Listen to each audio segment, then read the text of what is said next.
네. 목소리가 조금 같습니다.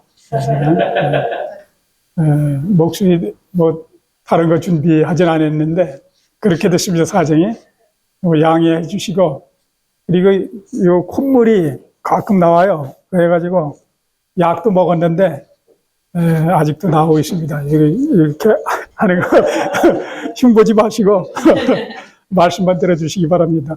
1교시는 이제 말씀을 부탁을 받았는데 특별한 말씀을 기대하지 말라 그랬습니다. 그래도 하나님 말씀이니까 하나님께서는 귀가 열려 있다고 이제 주보를 보니까 나와 있더라고요. 하나님께서 귀가 열려 있죠. 우리의 기도를 들어주시죠. 그런데 우리 기도 열어야 되겠죠. 하나님께서 말씀하시는 그 말씀을 들으려면은 열린 귀가 필요하죠. 아무리 들려줘도 마음에 받지 않으면 소용이 없다고 생각합니다. 저 소개는 이제 이따 간증 시간에 하고요. 이미 뭐 소개받은 대로 영양교회에서 주님을 섬기는 이은덕입니다. 주님께서는 뭐 잘 알다시피 아들 하나님이시죠. 그 아들 하나님께서 우리를 위해서, 이 죄인을 위해서 천하 반역자, 죄인 중에 괴수 우리들을 위해서 십자가에 죽으시고 3일 만에 부활하셨죠. 그것은 우리의 모든 일을 담당하시기 위해서, 우리와 영원히 함께하기 위해서 그렇게 하셨죠. 그런데 바로 그분이 우리 주님이시다 하는 사실이죠. 그래서 주님께서 이 시간도 주장해 주시기를 바라는 마음이 있습니다. 저 입술도 주장하고 또 듣는 여러 성도님들 마음을 주장하셔서 하나님 말씀으로 받으셨으면 좋겠습니다. 제가 무슨 말씀을 증거할까, 말씀을 나눌까, 뭐 증거라기보다도 나눌까, 이렇게 기도 중에 평소에 나눴던 말씀 중에 이 강릉 영동교회를 생각하면은 생각나는 게 있어요. 찬양. 어린이들과 함께 부르는 그 찬양이 떠올라요, 저는. 그 아름다운 모습이 떠오르고 찬양이 넘치는 교회다. 그런 것을 생각해가지고 주제는 기도와 찬양인데, 뭐 전체적으로 언급이 하지만은 주로 이제 그렇습니다. 그래서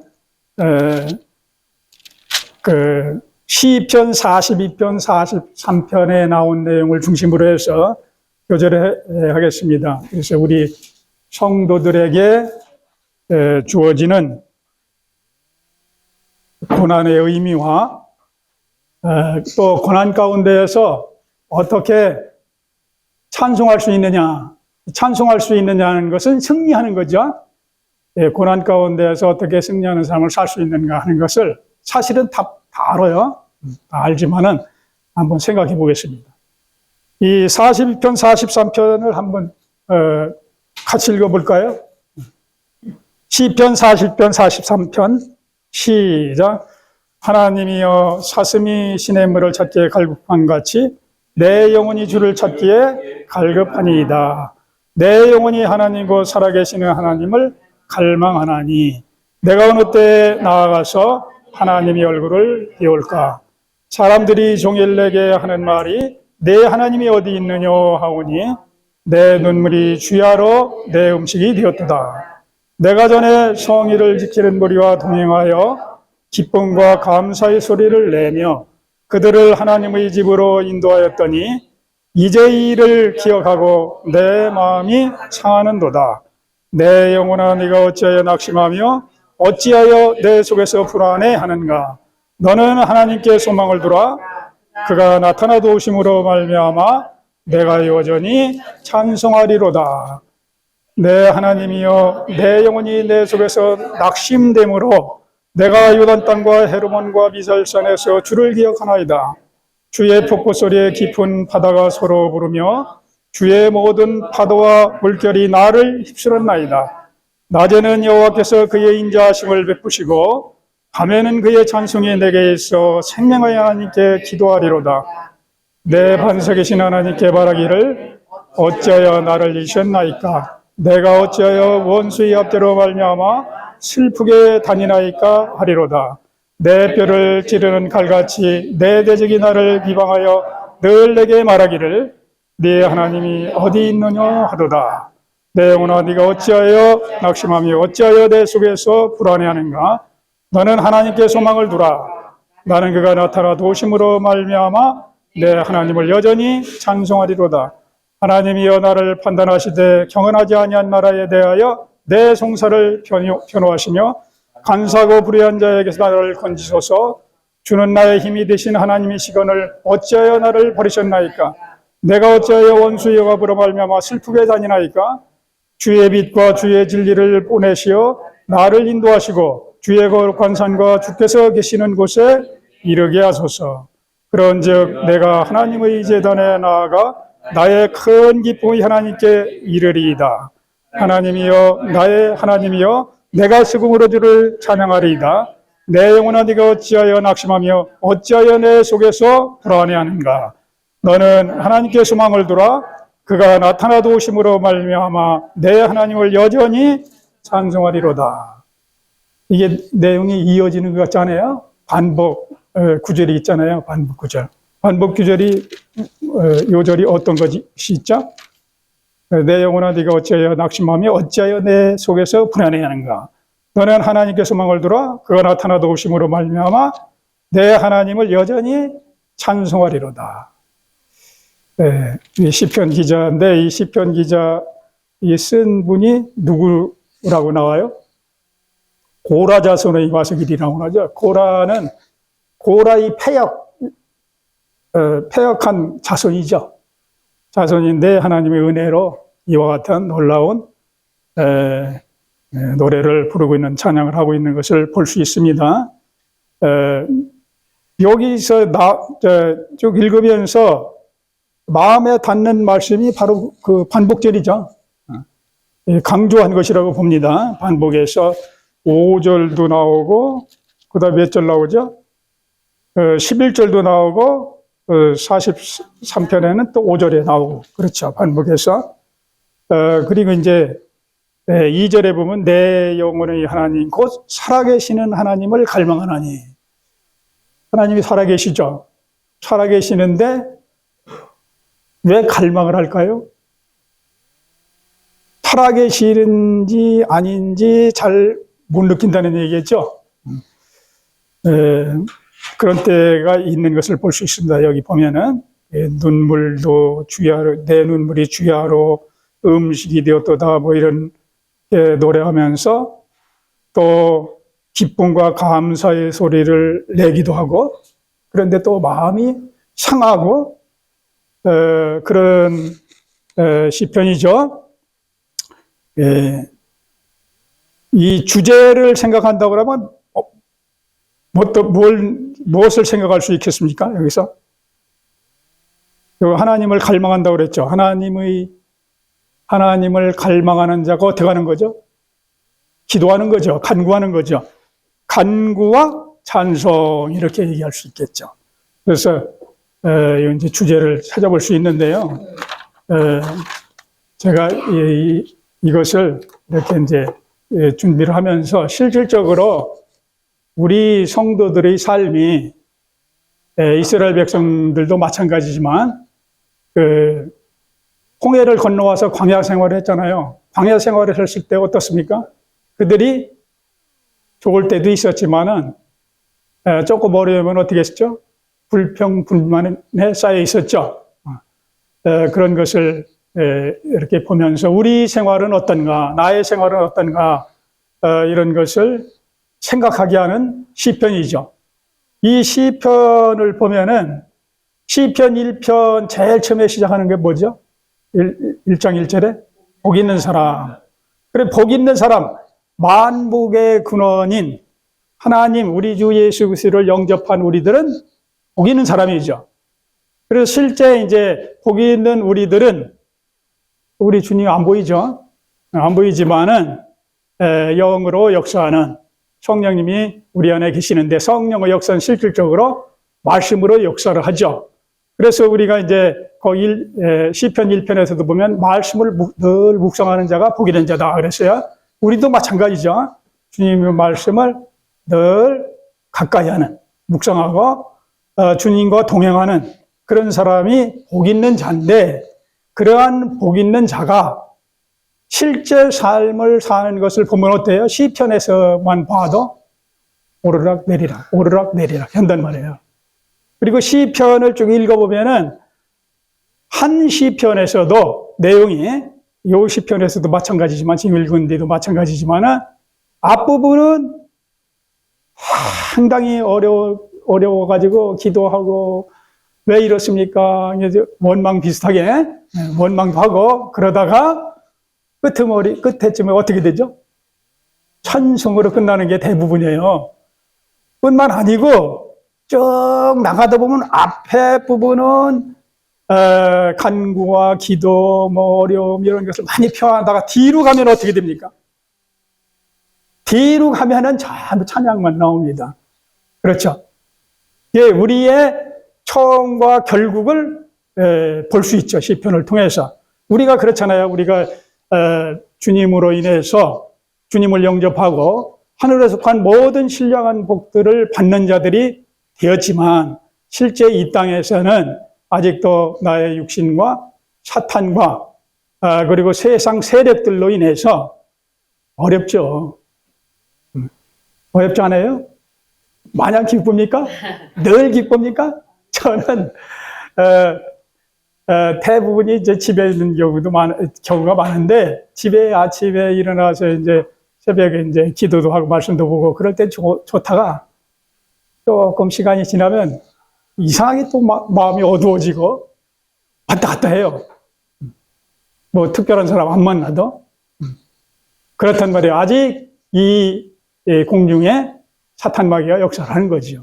그래서 내 마음을 자꾸 이게 흐려놔. 요동치게 만들고 그것이 우리 성도들의 삶이다. 이런 생각을 하게 됩니다. 우리들은 사실은 주님 안에서 하늘에 속한 모든 신령한 복들이 주어진 자죠. 에베소 1장 3절 예배 시간에도 읽었는데요. 그런데 실제 삶은 영적으로만 살지 못하고 육신적으로 살 때가 많죠. 이제 굴곡진 삶을 산다 이런 얘기입니다. 실제로 올라갔다 내려갔다 올라갔다 내려갔다 올라갔다 내려갔다 올라갔다 내려갔다 조울중처럼. 그런데 이 올라갔다 내려갔다 올라갔다 내려갔다 하는 그 삶이 어떻게 돼야 되겠어요? 잔잔하게 돼야 되겠죠. 그렇게 되는 것이 과제죠. 여러분 올라갈 때도 주님을 생각해야 되는 거고 내려갈 때도 주님을 생각해야 되는 거죠. 그래야 빨리 잔잔해져요. 한없이 올라가면은 잘못하면 어떻게 돼요? 교만해지죠. 그러면 뚝 떨어져. 교만해졌다가 넘어져가지고 뚝 떨어지면은 거기서 헤맨다는 말이에요. 그러니까 교만할 때 내가 교만해지는 거 아닌가 생각하고 주님을 생각해야 되겠죠. 그래 주님을 바라보는 것이 우리 신앙인데 그 신앙 주님을 바라보는 것이잖아요. 그런데 그게 말처럼 쉽지 않죠. 실제 그렇습니다. 그래서 그것을 이제 살펴보는 것입니다. 어떻게 했나. 믿음의 선진들은 이 시편을 통해서 어떻게 했나 하는 것을 알아도 다시 한번 봄으로 인해서 자신을 돌아보는 거죠. 성경을 볼 때에 또 말씀을 들을 때에 우리는 어떻게 보는 경우가 많으냐. 요건 누구에 대한 말씀, 요건 누구에 대한 말씀 이렇게 본단 말이에요. 그게 아니죠. 성경 말씀은 나를 보라고 비춰주는 거울과 같은 거죠. 그래서 말씀을 통해서 나를 봐야 되는데 다른 사람을 거울 속에 다른 사람을 비춰보기도 하죠. 그게 잘못된 거죠, 사실은. 그래서 나를 보고 들어오면 주님 앞에 엎드려야 되고 교만하도 엎드려야 되고 이렇게 되는 거죠. 그렇습니다. 그래서 이 시편 42편, 43편에 보면은 현실이 어땠어요? 현실이. 중요한 단어가 나오고, 현실 보면. 낙심, 불안. 낙심, 불안이 있어요. 어떤 때때로 낙심하잖아요. 어두워지고. 그런데, 그러면서 한편으로 하나님께 소망을 두라. 이런 말씀이 있어요. 그래서 하나님, 주님을 바라보는 거죠. 주님을 바라보면은 어떻게 한다고 그랬어요, 그 다음에? 도우시는 거죠, 하나님이. 하나님이 도우셔서, 그 다음에 어떻게 되는 거예요? 여전히 찬송하게 되는. 여기 이제 우리 성도들의 비밀이죠. 우리가 낙심이나 불안이 없는 게 아니에요. 어떤 때는 잠자리에 들면은 5만 가지 다 생각이 나는 경우도 있죠. 그냥 주님께 딱 맡기고, 딱 자면 좋은데, 이게 어떤 때는 잠자는 시간을 놓치면은 이 생각, 저 생각, 뭐, 크고 작은 생각을 해서 요만한 걸 크게 들리게 돼요. 그래서 밤새도록 잠을 못 자는 경우도 있다고요, 어떤 때는. 예민한 분들이 있죠. 사람에 따라서, 개인에 따라서, 그렇다고 봅니다. 예민해가지고. 예민한 것이 좋을 수도 있고 나쁠 수도 있죠. 좋은 경우는 어떤 경우일까요? 죄에 대해서는 예민해야죠. 그렇죠? 죄에 대해서. 그런데 이제 쓸데없는 걱정, 주님께 맡기지 못하는 걱정은 그거는 얼른 버려버려야죠. 그렇습니다. 그래서 이제 시편 150장 6절 제일 마지막은 어떻게 되어 있죠? 어떻게 되어 있습니까? 무슨 말씀이 나옵니까? 호흡이 있는 자마다 여호와를 찬양할지어다 할렐루야. 호흡이 있는 자, 호흡이 있어도 참 생명이 없는 자들 많잖아요.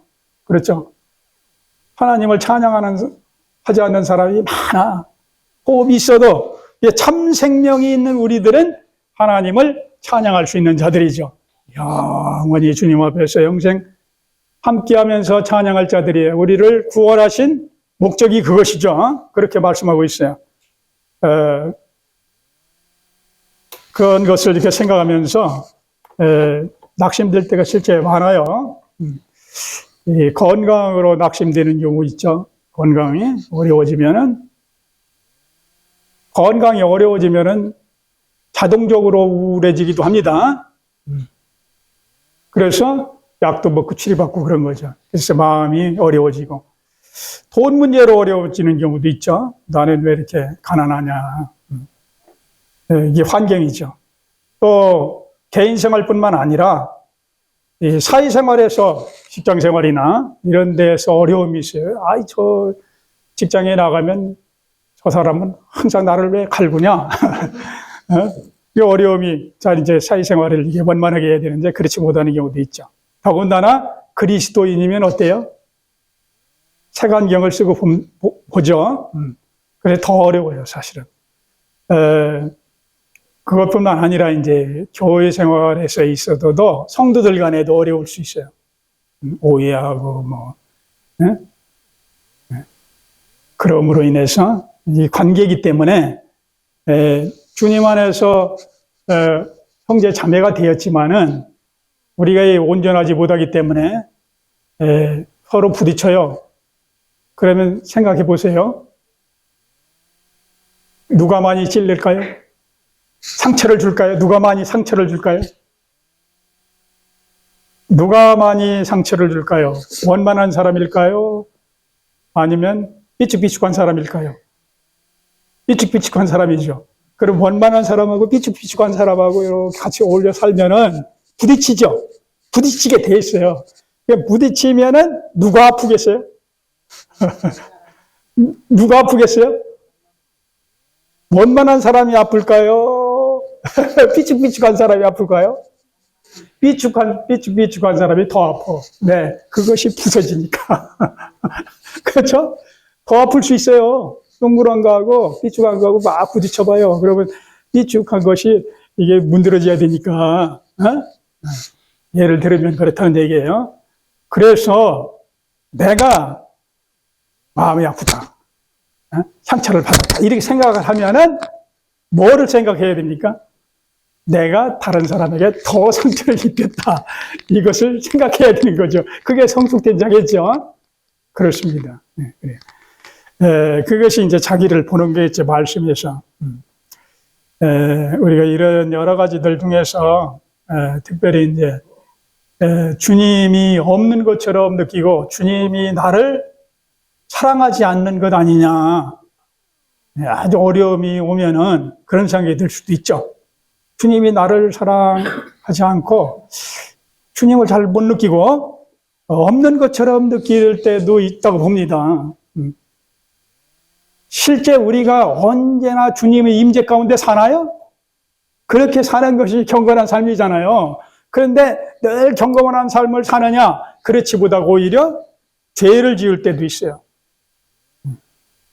그러면 어려운 가운데 들어가는 거죠. 그래서 크게 회개하고 돌이켜야만 주님 앞에서 바른 교제가 회복되는 거죠. 우리는 관계는 영원해.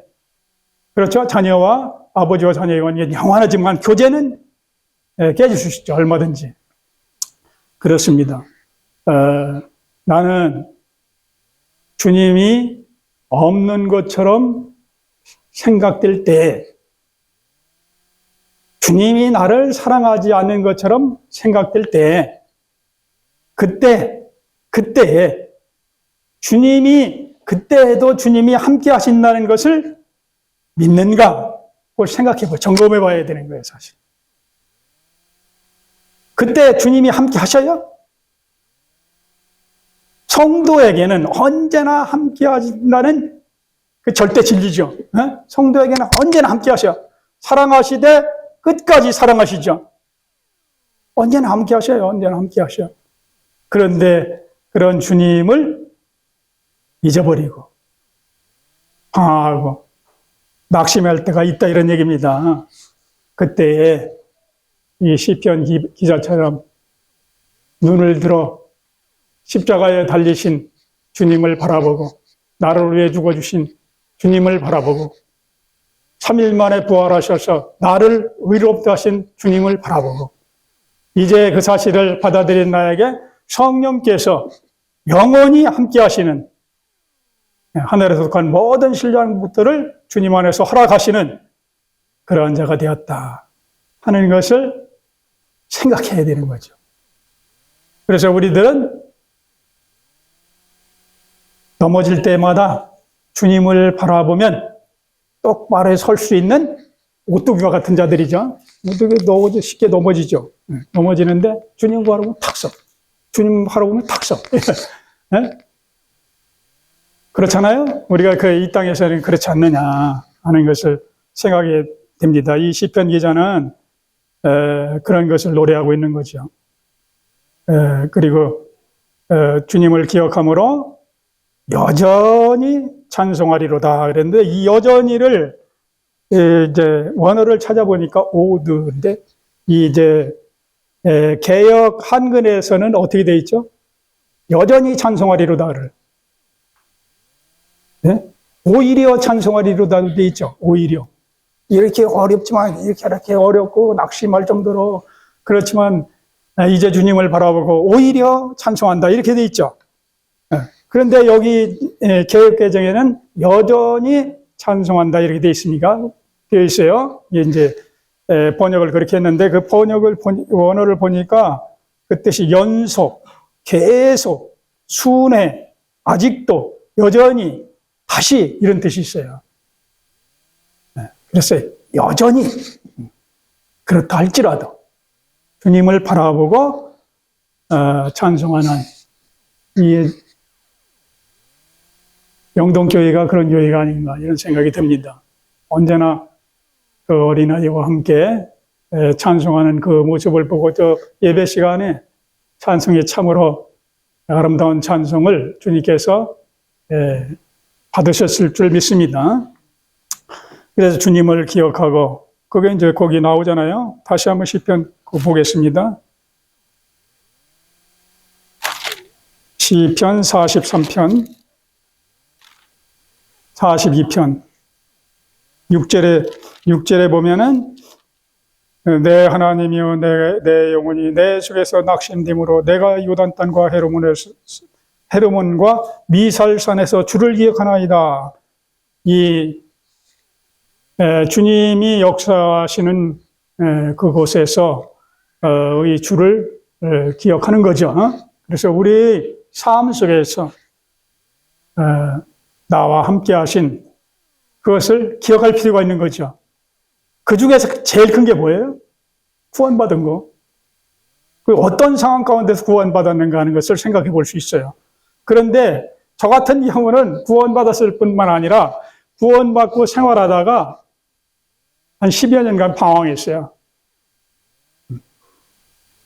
주님을 잘 섬기겠다. 그렇게 하고서는 베드로처럼 뻥뻥거리다가 대학 2학년 때 이제 간증 시간에 얘기를 하겠지만은 2학년 때가 중2도 거기 골치 아픈 때라고 그러죠. 근데 대학교 2학년 때도 골치 아픈 때예요.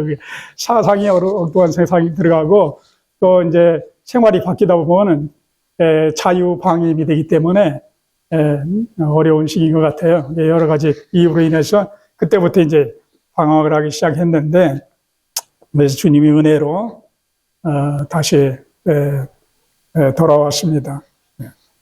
그런 것을 이렇게 생각하면서 주님께서 나를 구원하셨을 뿐만 아니라 계속해서 인도하시고 살피시고 도와주신다.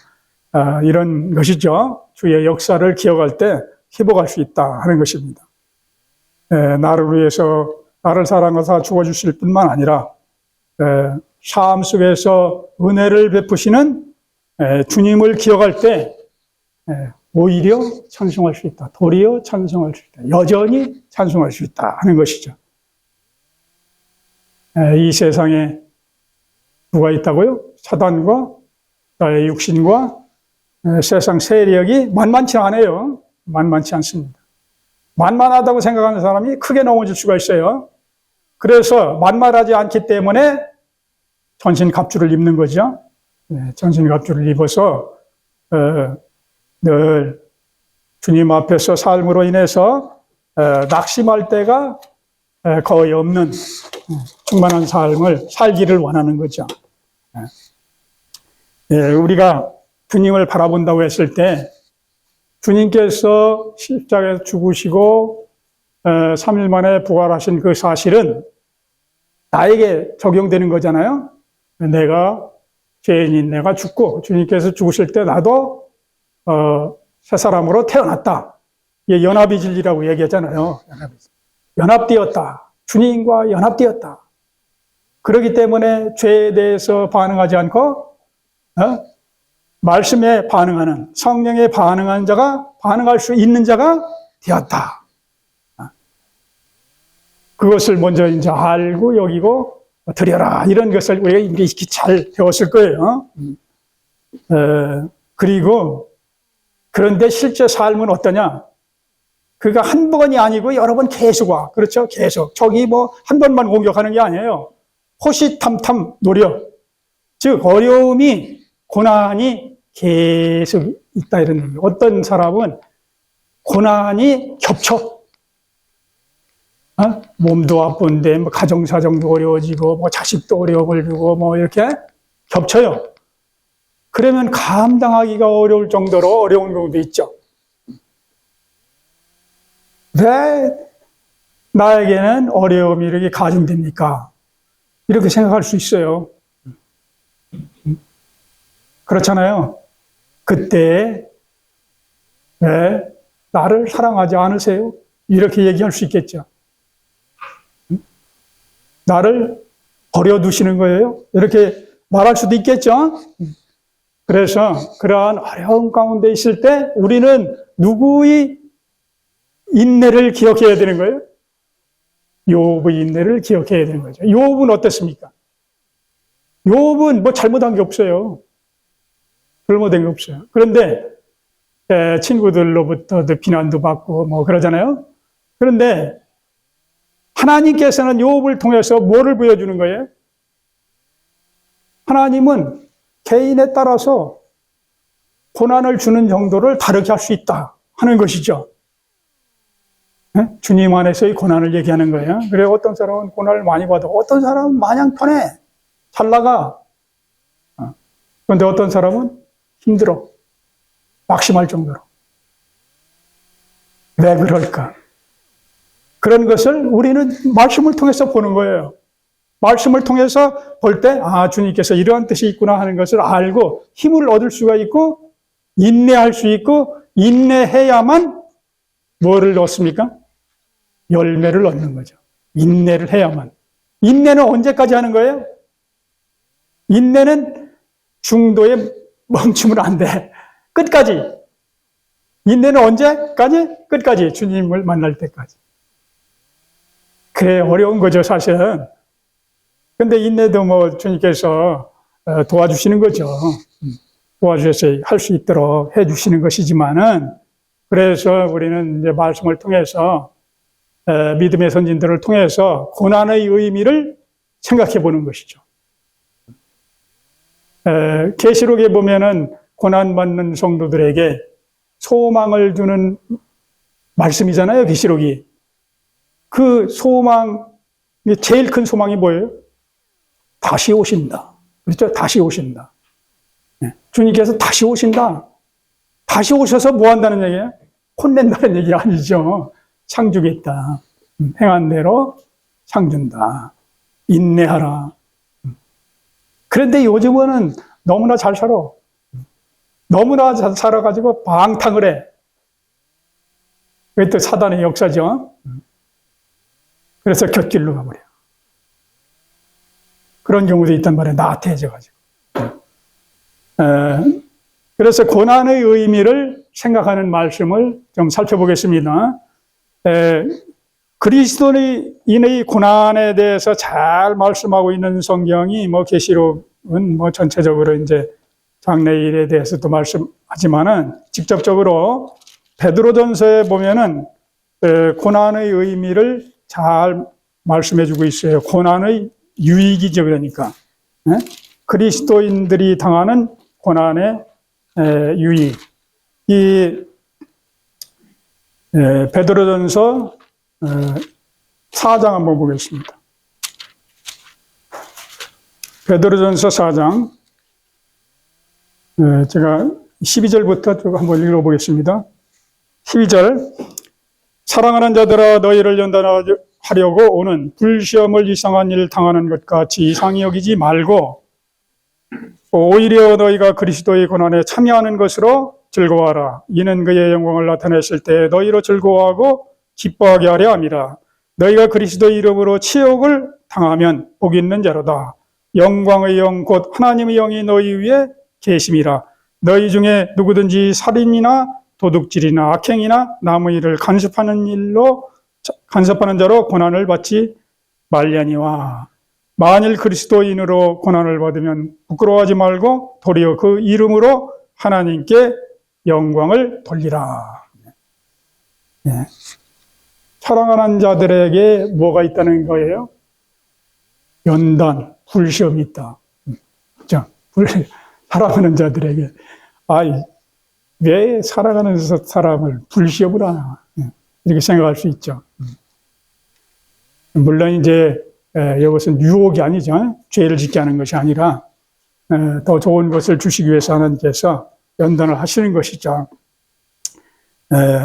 그럴 때 이제 뭐 죄로 인해서 고난받지 말고 그리스도인으로 고난을 받으라. 주님으로 인해서 고난을 받으라. 그런 얘기죠. 뭐 모르는 거 아니에요. 다 알아요. 근데 이걸 읽으면서 적용하는 게 중요한 거지, 나에게. 그렇잖아요. 내가 실제 어려울 때 이 말씀을 이렇게 읽으면 어때요? 위로가 되죠. 주님께서 나에게 하는 말씀으로 받을 때, 그렇잖아요. 주님께서 말씀하시는 거잖아요. 위로가 되는 것이죠. 능력의 주님, 나를 사랑하는 주님, 나를 위해 죽어주신 주님, 언제나 나와 함께 하시는 주님, 이러한 주님을 기억하게 되는 것이잖아요. 영광의 영이 우리 위에, 우리 안에, 너희 위에 계심이라 그랬어요. 고난 위에 영광이 있다 하는 것이죠. 그래서 이렇게 살기 위해서는 주님을 분명히 알고 실질적으로 조금씩 경험해가는 삶이 필요한 거죠. 디모데후서 1장 8절에 보면 이런 말씀이 있어요. 오직 하나님의 능력에 따라, 오직 하나님의 능력에 따라 주님과 함께죠. 주님의 능력으로 복음과 함께 고난을 받아라, 이런 말씀이 있어요. 주님을 전함으로 성령님의 인도하신 가운데 성령님의 능력에 따라 복음과 함께 고난을 받아라. 복음과 함께 고난을 받고 계시죠? 그렇게 물어보면 이제 왜 찔러? 그럴 수도 있죠. 디모데후서 2장 3절에 보면은 뭐라고 그랬느냐면 주님의 군사로 고난을 받으라 그랬어요. 그럼 주님의 군사는 병사잖아요. 병사, 주님의 병사. 병사는 뭐예요? 명령에 살고 명령에 죽는 게. 요즘 군대는 뭐 명령도 잘 안 받는다 그러는데 생각해보고 여기 나에게 유익이 있나 없나 생각해보고 받는다 그러는데 그게 아니죠. 왜냐하면 주님의 명령은 틀린 것이 없기 때문에. 그렇잖아요. 진리잖아요. 그렇기 때문에 주님의 명령은 무조건 순종해야 돼요. 무조건. 절대 순종이죠, 사실은. 일하는 사람으로 생각해 보면 절대 순종이에요. 그렇잖아요. 말씀에 절대 순종해야 된다. 그런 얘기입니다. 그런 것을 이렇게 생각하게 되고요. 그런 한편 생각해 보면 나는, 절대 순종하냐? 부끄러움이 있죠. 근데 그런 것을 생각해 보는 것이 나는 절대 순종하는가? 말씀에 주의하는가? 그래야 크게 잘못되지 않는 거죠. 요한복음 16장 21절에 보면 주님께서 이제 십자가를 앞두고 하신 말씀이에요. 제자들에게 여자가 해산하게 되면 그때가 이르렀으므로 근심하나. 이거 해산에 대한 여자들은 잘 알죠. 남자들은 몰라요. 해산하게 되면 그때가 이르렀으므로 근심하나 아기를 낳으면 세상에 사람 난 기쁨으로 말미암아 그 고통을 다시 기억하지 아니하느니라. 그래요? 아이 난 분들. 그래도 기억나요? 얼마나 큰 해산의 고통이면 그럴까 하는 걸 생각하게 됩니다. 주님 말씀이 그렇다면 그런 거예요. 그런데 이게 뭔 말씀이에요? 어떤 열매를 맺기 위해서 이 땅에서는 열매를 맺기 위해서 수고를 해야 된다. 고난이 있다. 이런 것을 들을 수가 있는 거죠. 고난 받고 그 위에 영광이죠. 그 다음에 욥기 23편 10절에 보면 이 말씀을 외우고 있죠. 그가 나를 단련하신 후에 그가 나를 정금같이 되어 나오리라. 그가 나를 단련하신 후에는 내가 정금같이 순금같이 되어 나오리라. 이렇게 돼 있죠. 정금이 순금이에요. 찌꺼기가 없는. 그래서 순금하면 깨끗한 것이니까 요즘 금값은 정말 금값이에요. 그렇죠? 그래서 요즘은 뭐 투자하는 사람은 어디다 투자를 하느냐? 금에다 투자를 해야 된다. 예, 물가는 올라가고, 물가는 올라가는 돈 가치는 떨어지죠? 그러면, 금에다 투자하면 가만히 있어도 돈 번다. 그런 얘기죠. 금에다 투자하는데, 우리는, 어디에 투자를 해야 되겠습니까? 생각해 봐야 되는 거죠. 물론 뭐, 극단적으로 생각할 필요는 없겠지만, 이렇게, 주님께서 나를 단련하신다. 우리를 단련은 두들겨 패는 겁니다. 쉽게 얘기하면 두들겨 패는 거예요. 예전에 그 대장간에서 단련할 때 막 쇠망치를 두들겼잖아요. 지금은 이제 기계로 다 하지만은, 그래서, 그렇게 두들겨 맞아야 찌꺼기가 나간다. 이런 얘기죠. 우리를 정결케 하기 위해서 주님께서 고난을 주실 수 있다. 그런 말씀을 듣죠. 나에게 고난이 있다 그러면 이런 것들을 생각해 봐야 되는 거죠. 내가 나를 돌아보고 내가 빠질 찌꺼기가 뭐가 있는가. 내 더러운 부분이 뭐가 있는가? 마음속에 더러운 것까지도 살펴봐야 되는 거죠. 그리고 50분까지 하면 되나요? 50분까지 하겠습니다.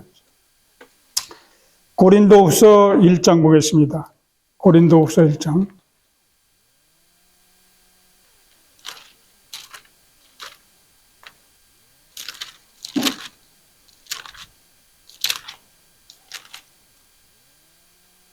고린도서 1장 3절부터 5절 같이 읽어보겠습니다. 고린도후서 1장 3절 시작.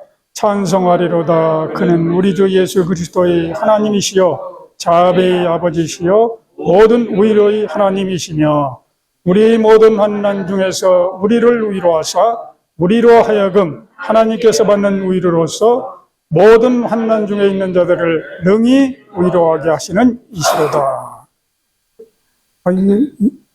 이게 무슨 말씀인가 이렇게 생각할 수 있는데, 고난받는 자가 뭐 할 수 있다는 얘기예요? 위로할 수 있다. 우리가 고난을 많이 받으면은, 힘든 일을 겪으면 힘든 일이 있는 사람한테 가서 위로할 수 있다는 얘기예요. 예를 들어서 제가 뭐 아시지만은 투석도 받아보고 그 다음에 이제 신장 이식도 해보고 그랬어요. 그런데 신장 이식도 안 해보고 투석도 안 해본 사람이 그거 아무것도 아니야. 뭐 괜찮아. 뭘 그래. 그거 가지고 그렇게 머리를 싸매고 힘들어해. 괜찮다니까. 뭐 죽으면 뭐 천국 가는데 뭘 그걸 가지고 그거 뭐 다 그렇게 사는 거지. 뭐 그러면 어떻게 되겠어요?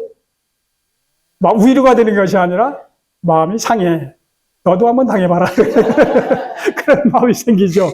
이게 나쁜 마음이지만은 그렇단 말이에요. 그래서 진정으로 위로하려면은 아이 낳아본 사람이 아이 낳은 사람의 심정을 아는 것이고, 또 제가 이제 그런 것을 겪었기 때문에 심장이 뭐 이식을 했다든지 투석한다는 사람을 보면은 뭐 이렇게 저렇게 얘기하고 그러면 그 사람이 받겠죠. 그 마찬가지로 고난을 많이 받은 사람이 주님으로 인해서 죄 가운데 있는 것은 자랑할 게 없어요. 하나도. 다 죽어야 되는 거고. 그래서 주님으로 말미암아 고난 받은 사람이 진정한 위로를 할 수 있다 하는 것을 생각하게 됩니다. 고난 중에서 최고의 고난을 당하신 분이 주님이잖아요. 주님 앞에 나가면 주님께서 말씀하시면 정말로 위로가 되는 거예요. 그렇잖아요. 물론 우리는 서로 교제할 때 성령님이 임재한 자녀들끼리 교제할 때 서로 위로가 되는 거죠. 그래 위로의 은사도 있잖아요. 위로의 은사. 어떤 분이 얘기하면 꼭 위로를 잘해. 힘이 나. 그런 분들도 있어요. 그런 은사도 많이 필요한 거죠. 그렇습니다. 그 다음에 고린도후서 4장에 보면은, 그 뒤에 보면은 고린도후서 4장 17절, 18절에 이런 말씀이 있어요. 우리가 잠시 받는 환난에 경한 것이 지극히 크고 영원한 영광에 중한 것을 우리에게 이루게 함이니, 우리가 주목하는 것은 보이는 것이 아니요 보이지 않는 것이니, 보이는 것은 잠깐이요 보이지 않는 것은 영원함이라. 이게 우리가 받는 환난에 경한 것이라고 했어요. 뭐 경하긴 무슨 경해요. 나 죽겠는데. 이렇게 생각할 수 있죠. 그런데 그거에 뭐에 비해서 경하다는 얘기예요? 가볍다는 얘기예요? 영원한 영광. 우리에게 앞으로 주어질 주님으로 인한 고난을 받음으로 우리에게 임할 영원한 영광. 이것은 너무나 크다. 그런 얘기입니다. 너무나 크다. 정말 너무나 커요? 너무나 큽니까? 너무나 크다 하는 것을 알아야 되는 거죠. 이게 영적인 깨달음이지 않아요? 정말 크다. 그래서 사도 바울은 셋째 하늘도 봤다고 그러잖아요. 근데 우리는 셋째 하늘을 못 봤나요? 들어본 거예요. 들어봤죠? 들어보시게 본 거예요. 3층 천도. 눈으로만 봐야 되나요? 눈이 이게 시원찮아요, 눈. 시원찮아요. 어떤 때는 자기가 볼 거는 본다고요. 그래서 우리가 주목하는 것이 무엇이냐? 우리가 주목하는 것은 보이지 않는 영원한 것을 믿음으로 보는 것이죠. 그래, 우리의 믿음의 눈을 가진 자들이잖아요. 그렇습니다. 너무 늦게 갔네요. 히브리서 5장 8절 9절에 보면은 우리 주님께서 아들이시라도 고난을 받았어요. 그렇죠? 고난으로 순종함을 배웠다고 그랬어요. 그래서 진정한 순종은 잘 나가서 순종하는 것이 아니라 어려울 때 순종하는 거예요. 그렇잖아요. 고난 가운데 순종하는 것이 진정한 순종이다 이런 얘기입니다. 잘 나가면 잘 되고 순조롭고 평안하고 순종하기 쉽겠죠. 그런데 구원을 보이신 고난과 구원을 본을 보이신 우리 주님이 얼마나 큰 고난을 당하셨어요? 네, 주님을 기억할 때 주님의 사랑을 깊이 생각하게 되고 내가 받는 고난은 참으로 작은 것이구나. 하나님이 우리를 이처럼 사랑하사 독생자를 주시고 그 독생자 우리 주님께서 희생양이 되게 하시고 희생양은 죽는 거잖아요. 피 흘리고 죽으시고 그 이사야 53장에 보면 적나라하게 나와 있죠. 우리의 모든 슬픔과 질고와 질병을 담당하신 주님 멸시를 받아서 사람에게 버림받았다 이렇게 말씀하고 있어요. 얼마나 큰 멸시를 받았는가 하는 것을 생각하게 되는 것이죠. 우리는 고난받음으로 인해서 뭐를 바라보게 되는 거예요? 천국을 바라보게 되는 것이죠. 이 땅이 마냥 좋아요. 천국을 바라보겠습니까? 주님을 기다리겠습니까? 그래서 계시록은 소망의 책이라고 말씀하는데 계시록 제일 마지막 22장 7절에 보면 이런 말씀이 있어요. 보라 내가 속히 오리니 이 두루마리 예언의 말씀을 지키는 자가 복이 있다. 성경 말씀을 지키는 자가 하나님 말씀을 지키는 자가 복이 있다. 고난을 받더라도 주님 말씀대로 사는 자가 복이 있다. 이런 말씀을 하고 있는 거죠. 그래서 낙심하지 말고 그렇잖아요. 그 시대 때 얼마나 핍박이 심했습니까? 믿음의 선진들, 특별히 사도들은 다 순교당했다고 그러잖아요. 그런 고난을 받은 믿음의 선진들을 생각해 보면서 시편 이 말씀을 통해서 배우는 것이죠. 시편 42편 5절, 11절, 5절 그 반복에서 나오는 것처럼 내 영혼아 네가 어찌하여 낙심하며 어찌하여 내 속에서 불안해하는가. 낙심하고 불안해하는가. 그렇다 이거 현재 우리가 때때로 처져 있고 혼란스럽고 많은 스트레스가 있어서 불안한 거잖아요. 예, 불안해하는가. 그런 경우 있죠. 그때 너는 하나님께 소망을 두라.